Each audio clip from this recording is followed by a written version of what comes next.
Retour sur Alsace 20, vous le savez, demain sera célébré les 70 ans de l'appel du 18 juin du général de Gaulle.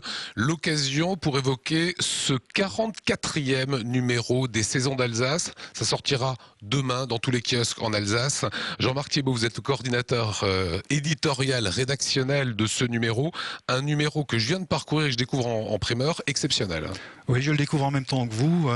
Il sort de l'imprimerie et je dois reconnaître effectivement qu'il sort de l'ordinaire. En fait, ce numéro est très didactique et on a essayé d'expliquer aux gens qu'à la différence des autres territoires français qui étaient occupés, ici nous étions annexés. Le Gauleiter Wagner, qui était le chef de l'administration civile en Alsace, était un proche donc d'Hitler.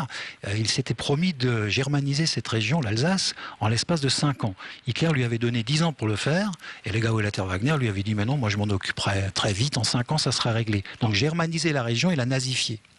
Alors pour ceux qui connaissent bien la ville de Strasbourg, rien que la couverture, c'est l'avenue de la Paix. Alors oui, c'est l'avenue de la Paix. Elle s'appelait donc, quand les Allemands sont arrivés, la Hermann-Göring-Straße. Ils l'ont tout de suite débaptisée, comme ils ont d'ailleurs débaptisé toutes les rues des villes et des villages alsaciens. Alors par exemple, l'avenue de la République à Colmar s'appelait l'avenue Adolf Hitler, bien sûr. Dans chaque patelin, dans chaque ville, il y avait une rue Adolf Hitler. Alors ça nous fait sourire aujourd'hui, mais c'était pas du tout drôle à l'époque. Leur objectif, c'était de verrouiller intégralement l'administration alsacienne. Comment ont-ils fait? Ils ont fait venir du pays de Bade, parce que ce Wagner était un Badois, ils ont fait venir du pays de Bade des centaines et des centaines de fonctionnaires badois, donc allemands, qui étaient des nazis convaincus et zélés, choisis et sélectionnés par Wagner, et ces gens ont été déployés dans toutes les administrations alsaciennes.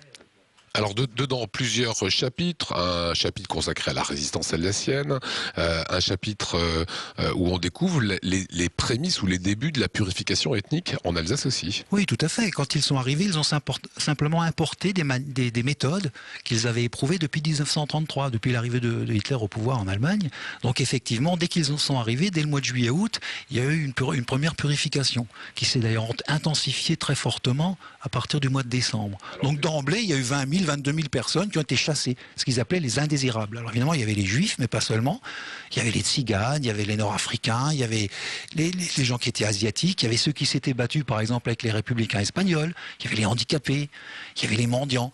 Tous les gens qui étaient considérés comme indésirables par les nazis. Alors il y a des photos fortes dedans, comme le rédacteur en chef des Dernières Nouvelles d'Alsace, qui est un Allemand qui est acquis à la cause du parti, parce que les DNA ne sont plus là en fait. Il faut se rappeler qu'en 1939, une grande partie de la population alsacienne a été évacuée dans le sud-ouest, et tout le monde est parti.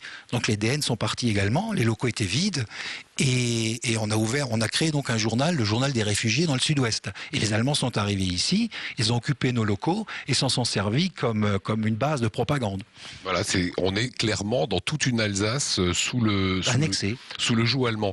D'ailleurs Wagner a dit quand il est venu ici, l'Alsace c'est de nouveau comme Dieu l'a créé. C'était un nazi zélé, convaincu, obtus. C'était un instituteur au départ, qui a fait carrière dans le parti et qui était convaincu que l'Alsace était allemande. On l'ignore souvent, mais par exemple la Hitlerjugend, les jeunesses hitlériennes, étaient obligatoires pour tous les jeunes de 10 à 18 ans à partir de 1942. On est un peu plus loin dans le temps, mais à partir de 1942, vous étiez obligé d'adhérer à la Hitlerjugend. On a raison, il a raison, Dominique Jung, le rédacteur chef des DNA, lorsqu'il écrit que c'est la période la plus sombre de l'histoire de l'Alsace. Absolument. Les tribunaux d'exception, les arrestations, les exécutions sommaires, les interrogatoires, la surveillance. Dans les entreprises, par exemple, vous aviez ce qu'on appelle des Betriebsappelle, c'est-à-dire que des gens étaient désignés pour faire des rapports et rendre compte de l'état d'esprit de l'entreprise, de l'état d'esprit, de la mentalité des collègues, dénoncer les suspects, les fauteurs de troubles, ceux qui étaient pro-français, etc. Donc il y avait régulièrement des appels dans les entreprises où on sermonnait les gens, les chapitrait. Alors ça, c'était dans l'entreprise, mais c'était aussi à l'école, c'était aussi dans la vie associative, c'était dans la rue, et les Alsaciens étaient soumis à une propagande effroyable